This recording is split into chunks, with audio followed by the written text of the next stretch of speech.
প্ৰথম কথা হৈছে সৰ্বপল্লী ৰাধাকৃষ্ণন ডাঙৰীয়া আমাৰ দেশৰ প্ৰথমতে এগৰাকী দাৰ্শনিক পণ্ডিত গৱেষক আৰু শিক্ষাবিদ আছিল।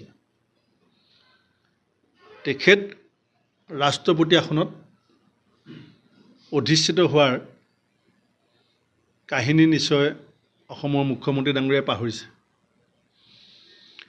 দ্বিতীয়তে অসমত 15 বছৰ যেতিয়া কংগ্ৰেছৰ একেলেঠাৰীয়ে শাসন আছিলে, তেতিয়া আমি কংগ্ৰেছে শিক্ষা ব্যৱস্থাটো নেতৃত্ব লোৱাৰ দায়িত্ব দিছিলোঁ হিমন্ত বিশ্ব শৰ্মা ডাঙৰীয়াক। আৰু আজি যিমান শিক্ষা ব্যৱস্থাটোত সমস্যা আছে, এই গোটেই সমস্যাবিলাকৰ আঁৰৰ মানুহজনেই হৈছে হিমন্ত বিশ্ব শৰ্মা ডাঙৰীয়া। হয়তো তেখেতে পৰিকল্পিতভাৱে এই সমস্যাবিলাক সেই সময়ত গাপ দি থ'লে যাতে কংগ্ৰেছ দল আৰু চৰকাৰ বিপদত পৰে। আৰু অসমৰ ইতিহাসত গুৰুক আমাৰ মাধৱদেৱে কি বুলি কৈছিলে?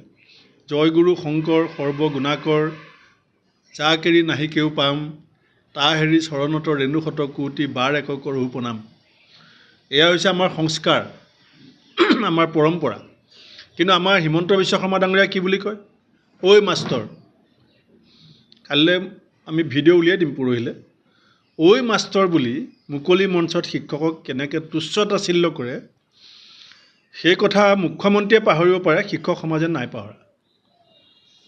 শিক্ষকসকলক হিতাধিকাৰী বনাব খোজে অসমৰ ৰাজনীতিত, দেশৰ ৰাজনীতিত। শিক্ষকক হিতাধিকাৰী বুলি কোৱা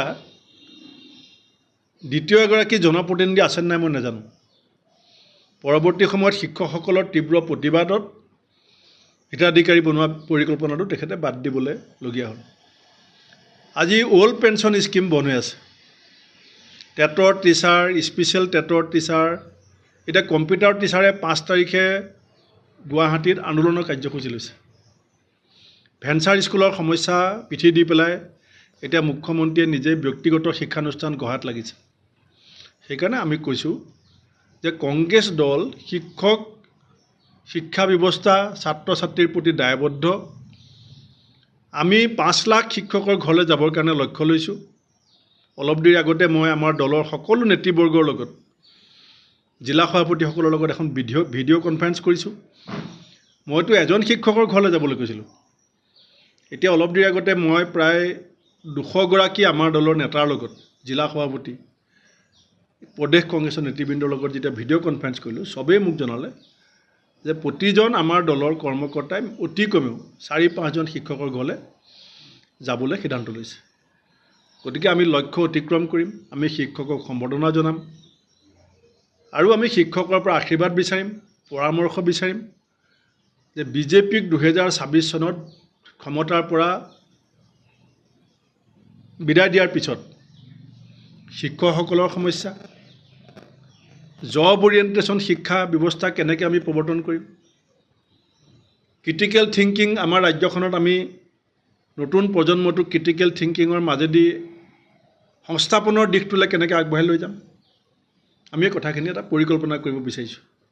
ৰাজনীতি আমি বাগান কিনিবৰ কাৰণে, মাটি কিনিবৰ কাৰণে নকৰোঁ। 5 তাৰিখে যদি আমি শিক্ষকৰ ঘৰলৈ যোৱাটো ৰাজনীতি হয়, সেই ৰাজনীতি হ'ব শিক্ষা ব্যৱস্থাটো সংস্কাৰৰ কাৰণে। 5 তাৰিখে যদি কংগ্ৰেছৰ 5 লাখ কৰ্মী শিক্ষকৰ ঘৰলৈ যোৱাটো যদি ৰাজনীতি হয়, সেই ৰাজনীতি হ'ব শিক্ষা ব্যৱস্থাত অতদিনে অসমাধিত হৈ থকা সমস্যাবিলাক সমাধান কৰিবৰ কাৰণে, টিভি চেনেল খুলিবৰ কাৰণে, বাগান কিনিবৰ কাৰণে, মাজুলীত মাটি কিনিবৰ কাৰণে আমি ৰাজনীতি নকৰোঁ।